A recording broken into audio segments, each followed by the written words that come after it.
I try to approach every dog the same way because a lot of things are true. And directly confronting a dog, big or small, is confrontational. Especially when you have a dog like this who's putting on his strongest front to try to let you know that he is not scared in this situation. Which is ironic because he is only scared in this situation. It's never the dog's fault. He feels that he has to act out this way because he has no other options. Whether it be that he's never had anyone in his corner or that he is trying to protect his space because he thinks his family's coming to get him. We may never know, but it's hard to see a dog in this state. And I'll interject here because there's a major transformation at the end, but it did not come easy. I almost gave up. The whole team got involved. We worked through it, but stick around because his transformation is pretty heartwarming. Yeah, you can tell he is brave and strong, but somebody let him down along the way. You know, and the reason we want to treat him like we would treat any size dog is because he doesn't know he's only 9 pounds, 10, 12 pounds maybe. He doesn't know that. Like, he thinks he's the same size as the Great Dane, and the Great Dane often thinks he's the same size as this guy. I say guy because he's got a blue collar on. We're going to try a treat, and this will be interesting because he's acting so tough. Sometimes a treat will break him down, but sometimes the fear is so great that even these guys that are acting tough won't take a treat. Oh, that's good. And I will say, well, the littlest ones are the ones that bite the most. And you have to be careful because you don't want to drive them into that much fear that they lash out that way. Oh, he's adorable. I'm finally just getting a good look at him. He's a senior guy for sure, and I'm not sure that he can 100% see. I think he can see. He can see my big treat. We'll investigate here a little bit more. You can see in his body language, he's still really unsure of me, but he is locked in on my treat, which is great. Because now we are basically telling him that we come with love and affection and rewards. The other thing that I'm really noticing about this guy's space is he's definitely scared, even though he's coming off with that level of confidence where he's barking. You know, his food is untouched. He's not eating any of his food. The good thing is I think he's starting to get some comfort right away with me sitting here because he's willing to take treats from me. But he's very much like a terrier of some sort because he is just watching and looking at everything that's going on. Okay, here in a second, I'm going to try to give him a treat from my hand and see if he'll take that. But I just want to say the reason I jumped in here with him barking like this is because it's unlikely he'll get adopted with that sort of behavior. You know, when people walk by the kennels, they're not looking for dogs that are barking at them, especially because you immediately go, oh, well, now if I put him in my house, he's going to bark at everything. The mailman, the truck driving by. And that's not necessarily the case. You can't take how a dog acts in a kennel, which is kennel reactivity, good or bad. Kennel reactivity is all bad, but whether they are barking and lunging at the front of the kennel or they are fearful and hiding in the back, there's no direct connection of that being the dog that they are. It's just how they're reacting to their current environment that they don't understand. Okay, let's see if he'll take one from my hand. Here, I started with a small one. I'm gonna start with a bigger one because he definitely seems like a biter in this current state. Okay. Oh, that was good. Oh, he did take a big chomp there. Now that was interesting. That often tells me that maybe a dog hasn't had a lot of treats when they're not a good treat taker, but also that could be absolutely wrong because some dogs are just not good treat takers no matter how much you teach them. But watch how big his chomp is. It's like hungry hippo, isn't it? Watch, I'll do it again. Oh, that's a bit more gentle, little side treat take. If we can move to open hand, I'll bet we can get to scoop by the time all is said and done. That's where I take a dog, I scoop him up, and I just let him feel that warm embrace and let him know it's going to be okay. All right, let's try it open hand. That was good. All right, I'm pushing the limit a little bit. Oh, I touched his paw just a little with my thumb, and yeah, he pulled back right away. I do that on purpose to try to start seeing if they're okay with touch, and he definitely was not comfortable with that. I feel like he has a story. You know, his paw. Hi. Oh, sorry, he caught me looking at him. Hey, Alexis. Yes. Are you pulling the info up on this guy? Yeah, I'm digging into it right now. Okay, and Kelly is out here today with us as well.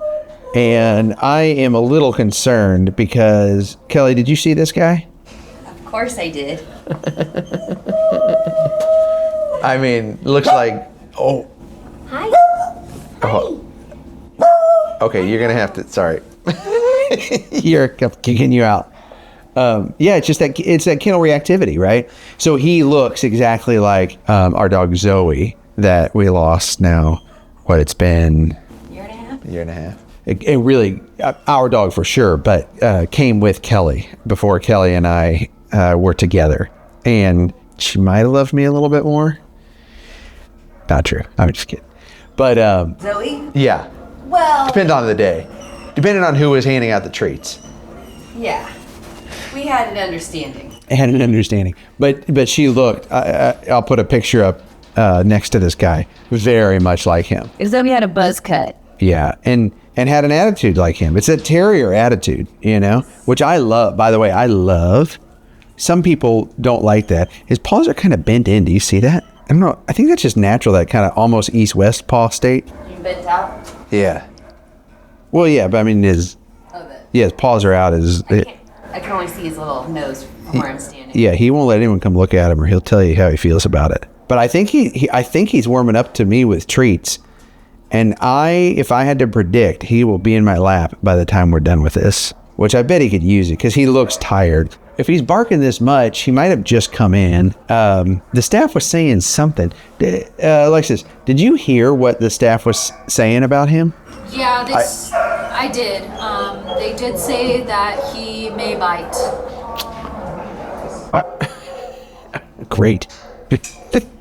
Now you tell me. If you watch any of my videos, you know that specifically I don't try to get all the information and then come into the kennel. And sometimes people get really upset with that, especially if it's their first time watching the video. They're like, why didn't you get all this information and then go in there? And it's specifically for that reason, right? Like, I wasn't too alarmed, and I would have definitely had my guard up a little bit more. But instead, by not knowing the full story, it allowed me to read the situation.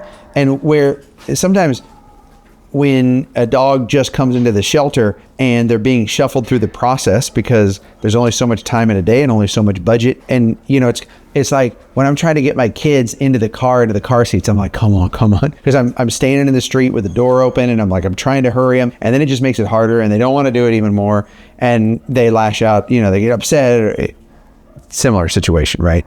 There's a bit of a hurry. And so there's not enough time to do what I'm doing. Is why if you see this and you want to go do this, I definitely encourage it. And not that you can just walk into any rescue or shelter and go, hey, I'm going to go sit with your dogs. But you can start volunteering. And if you walk around this shelter at any given time, you'll see volunteers sitting with dogs.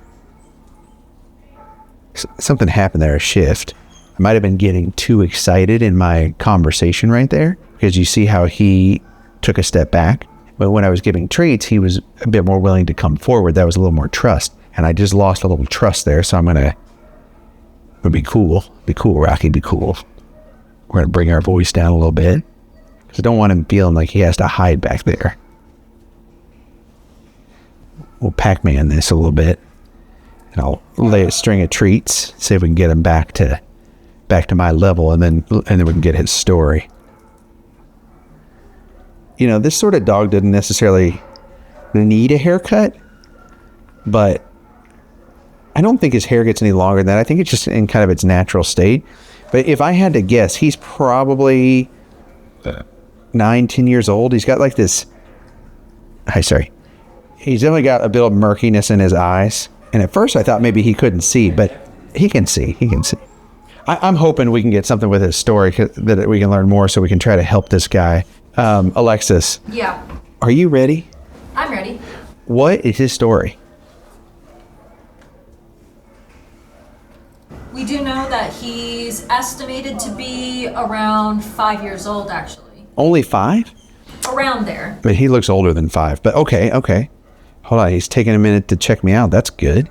Smell like my dog? He's so independent. Like like why there? Why right then does he want to check me out? And then right back to his spot. Yeah, you can tell he's a real independent guy, which is really, I like it. This is only his second day here. Second day, yeah. I thought so with just his tough attitude. Or, when I say tough attitude, that translates to fearful kennel reactivity. Okay. What else do we know? We do know he was put into night drop as a stray. As a stray, huh? Yeah, no other information. But what I will say is I thought it was interesting that the person who turned him in also found another dog that looks very similar to him like 2 years ago. Weird. But just a female, but also from the same city. And turned him in as a stray as well, or her as a stray as well. And she was adopted, but that was 2 years ago. I thought that was kind of interesting. The reason Alexis just brings that up and says that's interesting is, incorrect if I'm wrong, but to find two strays that look very similar to each other could mean a couple of different things. One, could mean that person, it's their dog and they're just not telling the truth. Could mean that a neighbor has a bunch of these dogs and is just letting them run around. Could be that. Could be a complete coincidence. Who knows, But when you see that stuff a lot, you start to go, oh, interesting. When someone's willing to leave all their information when they surrender a dog, especially when they put the dog in night drop, which is an area at the shelter where you can overnight, if no one's available, you can come in, you can put a dog in the night drop. They're safe and secure. Once they're in there, it locks so no one can come steal them. But if you put all your information in there, then yeah, it's likely not you. But I will tell you a lot of times, people forget and they say, oh yeah, I just found this dog, a stray dog. And then the shelter just looks it up and the microchip is registered to them. Their ID pulls up and everything. Sometimes people don't think it through. Just thought it was interesting. Yeah. I guess I leave it up to you guys. Like, what do you think? Do you think if someone a couple years ago turned in a dog that looks very similar, because Alexis is looking at the internal notes, we can't always share those, but I mean, how would you say how similar do they look? Okay, I'm looking at the photo. Oh, Kelly will tell you exactly what she thinks. So what do you think? You think it's like they knew, or they just happened, maybe it was their neighbor or something, or they just have a lot of dogs like this in that area, or? I mean, they look pretty similar, like their size and their fur and coat and coloring. The face is a little bit different, but I think it's way too close to just say it's coincidence. Did the person leave on the night drop notes that, oh my gosh, I found another dog that looks just like the other one, or no? No, I just dug into it because there was just nothing really on it, just night drop stray, and I was like, let me see who turned this dog in, and I saw that this other one was on their record that they turned them in. Also, sometimes people have a dog type. That one person has a bunch of little white dogs. Yeah. That doesn't necessarily mean they're related. Right. But maybe that was this person's type and now they don't want him. I know, reading through the comments, people are going to be like, oh, you're assuming the worst here. Absolutely not. That could be one possibility.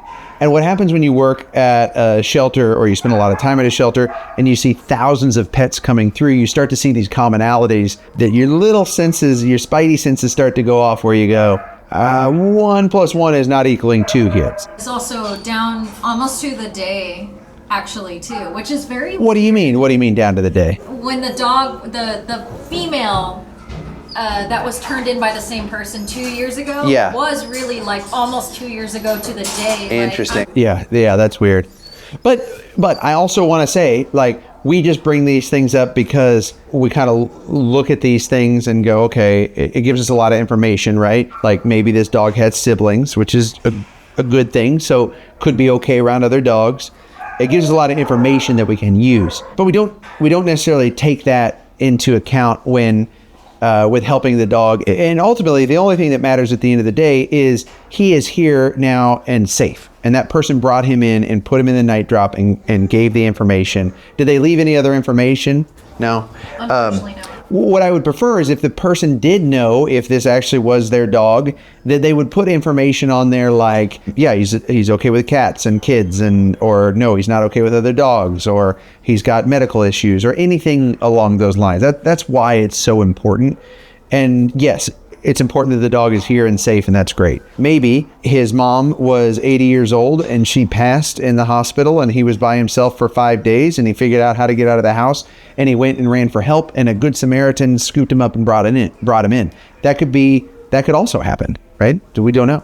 Do you need treat sticks, Rocky?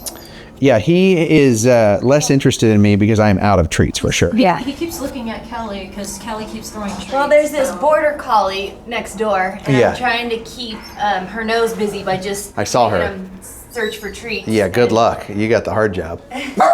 Oh, hi. It's okay. It's okay. Oh, look. Hey, sit. Ask him to sit. Sit. You sit. Sit. Well, that's not really a sit, buddy. No. But he's still cute. Well, you're just gonna give him one because Well, no, see if you can get him to sit. Of course I'm gonna try and get him to sit. Sit. Sit. No, see, he doesn't know any sit, huh? Sit. Oh, Sit. oh man. Sit. I tried. Okay, give it to him and throw me a stick, and I'll see if I can get him to sit. Oh, you're so cute. Hey, are you over here giving positive affirmations? So cute. Do you want to come home with me? Hey, you better knock it off. Hi. I think maybe he likes me better. I think that's probably right. Also, let me point out how amazing my wife is, but also how great it is that he is now going to the front of the crate and taking treats versus barking. It doesn't transform him completely. The actual transformation is still yet to come. Wait until you see it, though, because it's probably not what you'd guess. Well, when he first came in, Health Check wasn't able to actually health check him because he was so scared. Really? And like going at him? I don't know if going at them, but was nervous enough and scared enough to warrant them to be cautious. Yeah, you can tell how nervous and jumpy he is, which is understandable, right? This is an unknown place, and he was dropped in night drop. Whether he was out running as a stray or his family turned him in and didn't tell the truth about it, it doesn't change the fact that he is alone now. Do you want to talk about why you have the bag now in there versus just treat sticks? Yeah, I was seeing like with the bag, if he noticed the bag, which he does. And so that tells me that's a dog that knows a bag of treats, which is good. That usually means there was some love somewhere. If someone's, I've seen dogs anywhere from hoarding case dogs that have no idea what a bag of treats are, to backyard dogs that don't necessarily see a bag of treats, to dogs like this who is likely living inside, and when their owner pulled a bag of treats out of the cupboard, he knows it's a good thing. So that's good. I think we've got something to work with. And we have no microchip? No microchip. So I think, I hope that his family comes for him. I fear that they will not, only because, it like a lot of times like a dog in this situation, if the family comes within the first 24 hours, that's great. After that, it really falls off statistically and makes it unlikely that the family's going to come for him. If he's 5, let's say he is 5. Let's say I thought he was 8 to 10, but let's say he's 6 even. What a great age for a terrier, especially because they'll live 12, 15 years. It seems like he's more comfortable moving around with me in here. No, he's over the treats. We lost that superpower. Let's do this. Let's have Kelly come in here. I mean, he definitely likes her. Hey, you want to come in here and see? I'm out of, he's done with treats. He won't let me touch him. He's not going to come up my lap. I'm trying to figure him out, and I just feel like if you come in here, maybe he'll like you more than anyone, just like I do. Here's a clean blanket. I think you could sit over here and see if he'll come over to you. Here, sit right here. Man, it's so nice having you here today. Watch him just come jump right in your lap. Well, doesn't seem like he's interested in me either. Come here, bud. Do you want to try a lead on him? Yeah, maybe. It might not hurt. All right. How he reacts. Yeah. So we're going to try to just get his focus off of getting out of the kennel because obviously he can't get out right now. He's staring at me now. I'm gonna put all three in the kennel. Yeah, you want to come in too? I don't know what. I think he just wants out, but. Yeah, okay, but let's try it. Let's see if it's you. Maybe. He's like, what are you guys doing, you weirdos? Trying everything. Hi, bud. We're trying everything. Should we all give me positive affirmations? Hey, you're a good boy.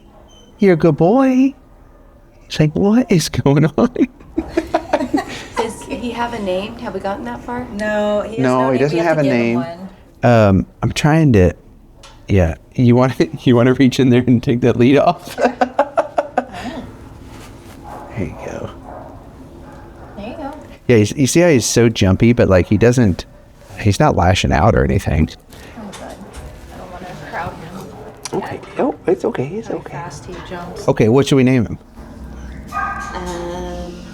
He was just found running around. There's nothing location specific, huh? I love how he has, like, the tips of his fur on his head is white. Yeah. Then has, like, a tan undercoat. But I don't think it's because he's old. He just has some white patches on him. Yeah, 5, they think. Yeah. I thought he was older, but you're right. I think it's just the way he looks. Yeah. So he's like a wise old man. So why don't we come up with an old man name? Actually, yeah, I like that. My grandpa's name was Frank. Okay, Frank. Frankie? Frank. We go Frankie. Frankie. Frankfurt. Franklin. I think one of those would be good for him. What do you hear? What do you hear, Franklin? Franklin suits him. Yeah, I think. I like Franklin. Franklin. You're a good boy. Franklin, is that your name? Was that your name in the first place, Franklin? Is he looking himself in the camera? Franklin. That's pretty cute. That was so cute. That Okay. was really cute. Okay, And Franklin's Franklin. his name. Dogs will tell you if you just watch them, like what they're looking for, you know? Franklin, you're a good boy. You okay? How are your knees? No, fine. I just Okay. don't want him feeling like. I mean, I know he's just kind of chilling there. I just. I Don't think want it's him to okay. feel- I think he's actually really comfortable because like his eyes are kind of closing. You know, it's like, oh, this is cozy. All of us in a kennel here. You're a good boy, Franklin. Hey, Franklin. Hey, did anybody ever tell you you're a good boy? You're a good boy, Franklin. It definitely doesn't register. Isn't it such weird mixed signals with him where like he knows what a treat bag is, but he doesn't know any commands and he doesn't know good boy. Franklin, I love you. Hey, none of this is your fault. We don't really know how you got here. It's a mystery.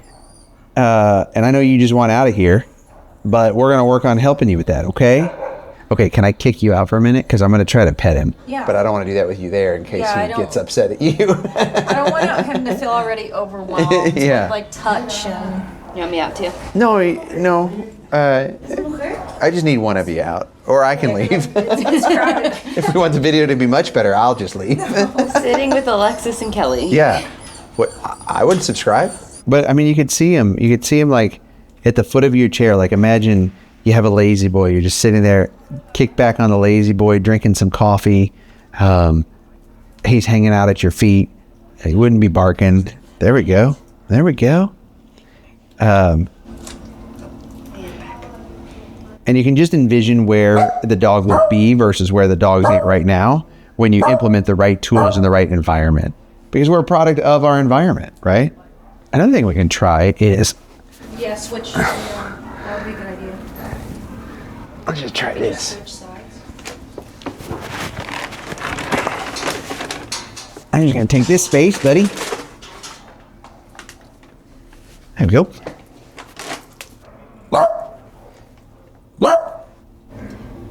Just put the leash on him and just walk him in circles. Yeah, maybe. I'm going to stand up and give him a little space. Kelly stepped out. Just, give him a little space because the last thing we want to do is just create too much pressure. A little bit of it's good to help just switch things up. But I'm going to try to walk him too in the kennel. Whoop, I gotta lasso you. Gotta work on my lassoing, huh? Because sometimes little dogs like this, if they ever had walks, it really helps. He can't be on the walking program yet. There we go. That. We're just gonna walk in some circles. Come on. There you go. Okay, come on. Yeah, he's good at walking. Come on. We don't have a lot of walking space, but I bet he's really good. Come on. Come on. Oh yeah. I bet. Hey, Alexis. Yeah. I bet if we once he's off his hold, if they could get him on the walking program, because look how good. Yeah, he's ready. He's ready to go for a walk. He's not worried about the leash at all. Yeah, he wants to go. Yeah. To make sure everyone can see him, how good he is at walking. Yeah, I think the leash does actually make him feel like he's got stuff more under control. Yeah. Cheryl's right here. You want me to show her right now? Yeah, sure. Yeah. She's not ready, but Yeah. Let's do it. Cheryl. Hi. Hey. Hi. This little guy. He is a barker. Yes. And Want me to come in with you? no, I think I just want to show you something. He's really good at walking. Like he wants out. Yeah. He's only on day 2, so he's not. Yeah. But when he goes for his walking, he's great. Look. He's just scared. He's scared because when he's off leash, tail tucked, barks at everything and everyone. But look, he's ready to rock. Did you name say him? hi. Franklin. Franklin, I love that. He looks like an old man, and he's only 5. They said, Yeah. but he looks older, doesn't he? Hi, Franklin. But I think he's just distinguished. Come here. Hi. Oh, now you. I know Anyway. that you're scared. It's okay. Come here. You're not a treat taker, I see. Cheryl said that because you can see all the treats all over the ground that he's. Franklin, here. That's a good boy. That's a good boy. Oh, that's good. Okay. Yeah, I just thought I'd show you that at least. Yeah. I know he needs more time. We'll get some people, some dog walkers. Okay. Maybe to sit with him. Okay, that's great. Okay, thank you. Awesome. That's great news, buddy. Hey, that's the dog walking boss right there. And you didn't bark too much at her, so that's a good thing. I think let's track him, see if we can get him on the dog walking programs. So stick around and see that. Well, what's interesting with Franklin is the leash seems like it just actually calms him, but with a lot of dogs that are freaking out, leash will just make them kind of go nuts. They'll start alligator rolling and all of that. We've had this happen specifically, even sitting with dogs. When they get the leash on, they've never had one, they flip out.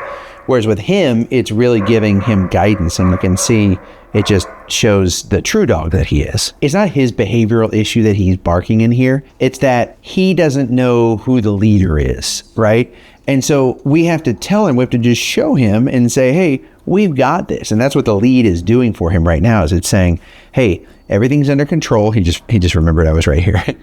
Everything's under control. Follow my lead. And we're going to be okay. We don't need you to be the tough guy. We don't need you to protect the space or yourself. I've got you. I'm leading. And that's what's really great. And the difference you see right here, which is great. Look, completely different dog on a lead. Not barking, not trying to get to the front. And it's not tight. Like, it's loose. That's great. I mean, it's funny how, like, I'll have to admit, like, when we were all 3 in the kennel, I was going, what are we going to do here? Like, no one's going to look at Franklin and see what we see. A lot of you will, because you're just dog lovers, but a lot of people would go, oh gosh, I'm not going to take on that dog. He's a problem. But you can see now, it's just the environment. Like, what a different dog, huh? You're a good boy, Franklin. You're a good boy, Franklin. Franklin, you're a good boy. You're a good boy, bud. Yes. Oh, okay. Well, there you go. All right. Just ignore that last little bit, guys, and listen to everything I said. You were doing so good, buddy. Okay, come on, let's keep walking. There we go. There you go. See, if we're walking, walk it off. Okay, good.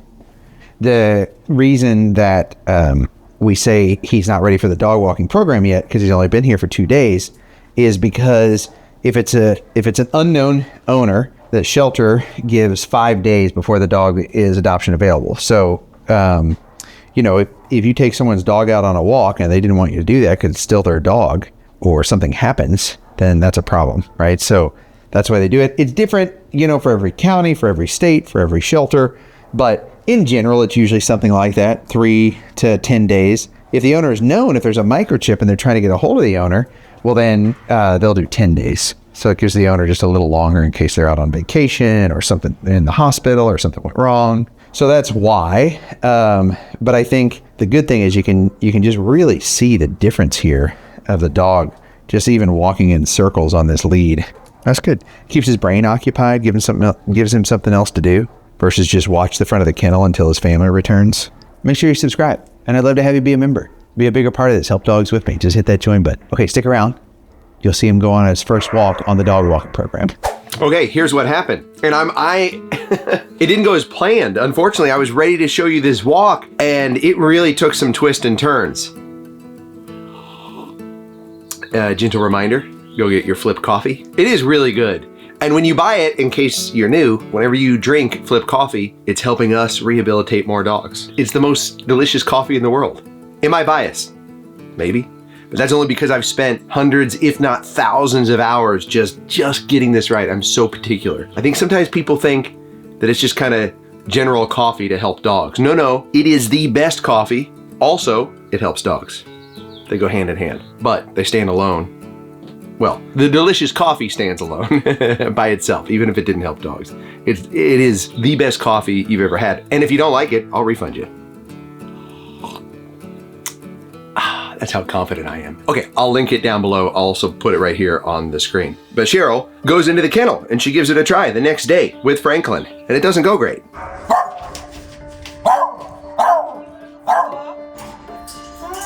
No, you're okay. You're okay. You see, Cheryl runs the volunteer program and has been instrumental in the dog walking program. So she's the boss. For a dog to get on the dog walking program, if they're a little bit of a handful, like our boy Franklin, they gotta go through Cheryl.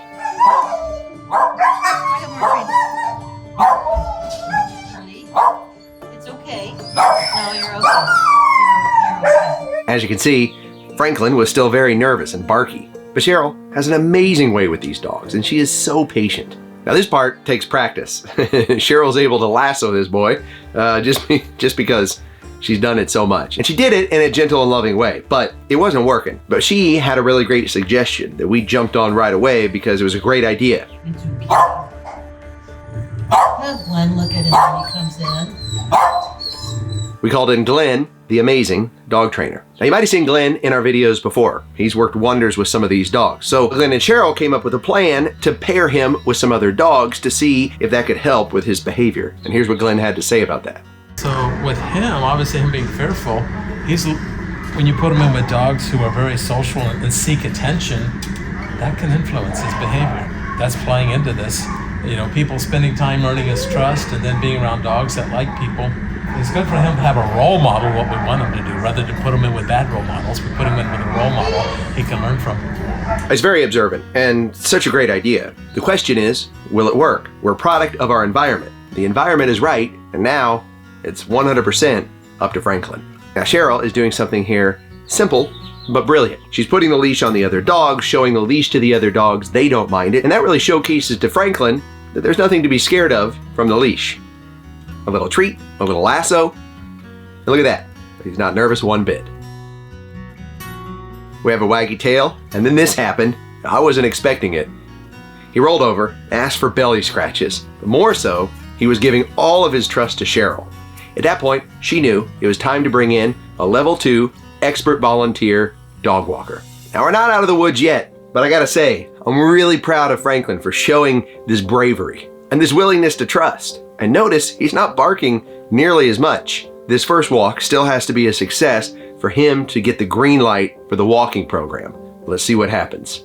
Okay, he's on the move. And right out of the gate, he is leaps and bounds different from the Franklin that we first met. All right, got to get some sniffs in at all the key pea bushes right out of the shelter. But it's basically like reading the news for a dog. I'm watching the video right now with you guys, and it just warms my heart because, I mean, you can just see him nose down a little bit, but also nose up, no concerns. He is a pro at dog walking. And with this successful walk, he's officially greenlit for the walking program. But he still needs your help. He's got to find a loving home. And the best way that you can help him is by sharing this. If you can't do anything else, a share can go so far. You never know the person that it might reach. So share this. And make sure you subscribe so we get the pup date on Franklin's story if we can get him when we get him adopted.